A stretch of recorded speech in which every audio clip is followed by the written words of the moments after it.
Hello everyone, welcome to my channel. I am Neha Narang. तो आइए आज का लेक्चर स्टार्ट करते हैं। आज जो हम NT-UGC नेट म्यूज़िक वोकल का सिलेबस करने जा रहे हैं। इसकी यूनिट 4th है, ये लेक्चर फर्स्ट है ये हमारा। और जो हमारा टॉपिक है सबसे पहले वो है हमारा शोध का क्षेत्र। इसके बारे में जो हम डिटेल से स्टडी करेंगे आज। तो आप सबसे रिक्वेस्ट है कि इस वीडियो को कंप्लीट देखें, क्योंकि ये टॉपिक जो है काफ़ी इम्पोर्टेंट रहता है NT-UGC नेट के एग्ज़ाम में। तो आप इस वीडियो को जो है कंप्लीट देखिएगा। और अगर आपने मेरे चैनल को सब्सक्राइब भी नहीं किया है तो चैनल को ज़रूर सब्सक्राइब करें। तो आइए स्टार्ट करते हैं। सबसे पहले शोध, जिसको हम इंग्लिश में कहते हैं रिसर्च। तो आइए जानते हैं, शोध शब्द की जो उत्पत्ति है वो है शुद्ध धातु में घन प्रत्यय लगाने से होती है। तो शुद्ध धातु में घन प्रत्यय लगाने से आपका शोध बनता है। और शुद्ध धातु का अर्थ होता है पवित्र होना। शोध के पर्यायवाची शब्द है खोज, अनुसंधान, संशोधन आदि। पर्यायवाची का मतलब क्या होता है? जब शब्द तो आपके अलग होते हैं लेकिन अर्थ जो है सेम होता है। तो जैसे कि आप जानते हो कि शोध का सिंपल सा अगर अर्थ ले तो खोज से है, किसी चीज़ की रिसर्च करना यानी किसी चीज़ को खोजना। शोध का अर्थ है किसी भी वस्तु की वर्तमान, भविष्य और भूतकाल में स्थिति की सत्यता का वर्णन। अंग्रेजी में शोध का पर्यायवाची जो है रिसर्च को माना जाता है। और रिसर्च शब्द का उद्भव जो है री प्लस सर्च इस प्रकार से हुआ है। री का अर्थ होता है बार बार यानी कि रिपीट करना, तथा सर्च का अर्थ होता है खोजना। रिसर्च का अर्थ है जब शोधकर्ता किसी तथ्य को बार बार देखता है, उसके संबंध में आंकड़े को एकत्रित करता है यानी कि आंकड़ों को इकट्ठा करता है, तथा उनके आधार पर ही उसके संबंध में जो है निष्कर्ष निकालता है।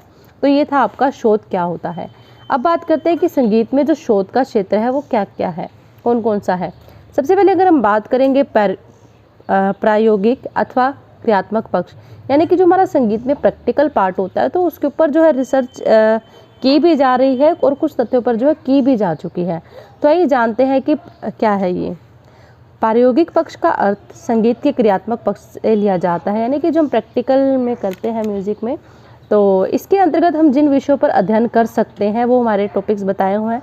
रागों का मानकीकरण, रागों का आधुनिक एवं ऐतिहासिक स्वरूप, बंदिशों के निर्माण आदि के सिद्धांत, कि बंदिशें कैसे बनाई जाती हैं, इनके क्या सिद्धांत थे, अप्रचलित रागों का विवरण, घरानों का क्रमिक विकास, क्रम से विकास होना, चिकित्सा क्षेत्र से संगीत का संबंध। जैसे कि आपको पता है कि आजकल संगीत की भी जो है थेरेपी होने लगी है, उसके द्वारा जो है रोगों का उपचार किया जाने लगा है। तो इन सभी तथ्यों पर जो है रिसर्च की भी जा रही है और कुछ तथ्यों पर जो है की भी जा चुकी है। तो इन तथ्यों पर जो है रिसर्च की जा सकती है। ठीक है। सैद्धांतिक अथवा शास्त्र पक्ष। शास्त्र पक्ष हमारा म्यूजिक का वो पार्ट होता है जो हमारा थ्योरेटिकल पार्ट होता है। ठीक है। तो संगीत शास्त्र के जो सिद्धांत है आधुनिक वैज्ञानिक पद्धति द्वारा भी सिद्ध किए जा सकते हैं। शास्त्र पक्ष के अंतर्गत जिन विषयों को रखा जा सकता है, जो भी आपका थ्योरेटिकल पार्ट होता है, आपको पता है इस बात का। तो जैसे श्रुति होगी, स्वर की समस्याओं का समाधान हो गया, थाटों के बारे में हो गया, रागों के बारे में हो गया, नाद का महत्व, नाद की उत्पत्ति, वीणा के तारों पर स्वरों की स्थापना कैसे की गई। तो बहुत से टॉपिक हैं ऐसे। संगीत की पारिभाषिक शब्द को जितने भी आपकी संगीत से संबंधित परिभाषाएं आती हैं, मानव का विकास, इस तरीके से जो है आपके इन तथ्यों पर रिसर्च कुछ पे की जा रही है और कुछ पे की जा चुकी है। तो ऐतिहासिक पक्ष क्या होता है? ऐतिहासिक आपको पता है कि इतिहास से संबंधित होता है। तो किसी भी विषय के ऐतिहासिक पक्ष पर शोध कार्य ऐतिहासिक शोध कार्य के रूप में जाना जाता है। इतिहास केवल भूतकाल में घटित घटना होती है। ये बात आप बहुत अच्छे से जानते हैं कि इतिहास क्या होता है, जो हमारा पीछे बीता हुआ होता है, ऐसी घटना होती है। तो भारतीय संगीत के इतिहास का आरंभ एवं विकास एक बहुत ही रोचक एवं गंभीर विषय है। कि इसका विकास कैसे हुआ, तो इसके बारे में ये एक बहुत ही गंभीर विषय है। सामगान हो गया, संहिता, वैदिक शास्त्र, रामायण, महाभारत आदि युगों में संगीत की स्थिति का अध्ययन करना ही ऐतिहासिक शोध कार्य के ही ये विषय है। अतीत का अध्ययन ही हमें वर्तमान को समझने में सहायता प्रदान करता है। और संगीत ग्रंथों की प्राचीन पांडुलिपियाँ यत्र तत्र यानी कि यहाँ इधर उधर जो है बिखरी हुई पड़ी हैं। संगीत का इतिहास लिखने व समझने के लिए इनका अनुशीलन अत्यंत आवश्यक है।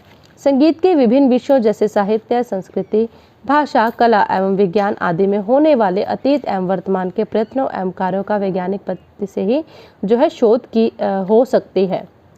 तो समझ में आ गया आपको ऐतिहासिक पक्ष क्या है? ऐसे तथ्य जो हम मतलब जो भूतकाल में हमारे यानी कि घटे ऐसी घटना होती है। ठीक है। शिक्षण पक्ष क्या होता है? तो आधुनिक काल में संगीत शिक्षण का एक आवश्यक अंग बन गया। आपको पता है कि स्कूलों में, कॉलेज में, यूनिवर्सिटी में जब संगीत को पढ़ाया जाने लग गया है, लेकिन फिर भी कुछ ऐसे चीज़ें हैं जो प्रॉपर तरीके से नहीं हो पा रही हैं। जैसे एक संगीत का जो पाठ्यक्रम है वो एक तरीके से तैयार किया जाए जिससे विद्यार्थी जो है संगीत को अच्छे से समझ सके और तरीके से जो है उनको पढ़ाया जा सके और तरीके से जो बच्चों को है सब कुछ समझ में आ सके। जैसे और सब्जेक्ट्स हैं आपके, उसी तरीके से जो संगीत के प्रति भी इस तरीके से संगीत का जो है डेवलपमेंट होनी चाहिए, इस तरीके से ही संगीत का जो आगे है विकास होना चाहिए। तो आधुनिक काल में संगीत शिक्षण का एक आवश्यक अंग बन गया है।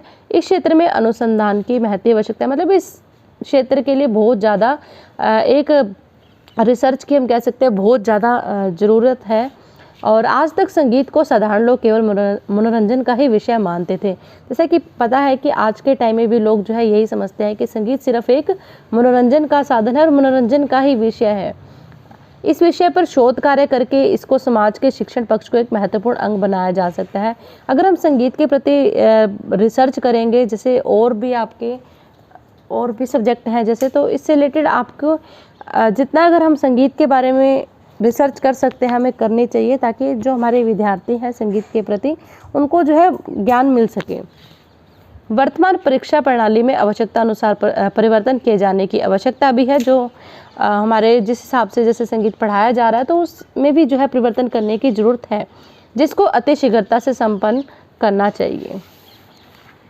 अनुसंधानकर्ता भी परीक्षा प्रणाली के लिए भी अपना सुझाव व निष्कर्ष दे। जो रिसर्च करते हैं उनको भी परीक्षा प्रणाली के लिए अपने सुझाव देने चाहिए, बताना चाहिए।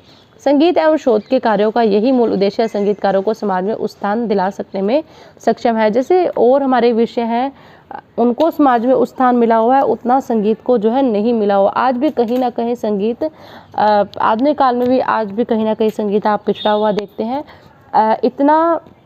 इतनी फैसिलिटीज़ आपको कॉलेज यूनिवर्सिटीज़ में संगीत के प्रति नहीं मिलते जितना आप इसके मुकाबले में अदर सब्जेक्ट्स को देखते हैं।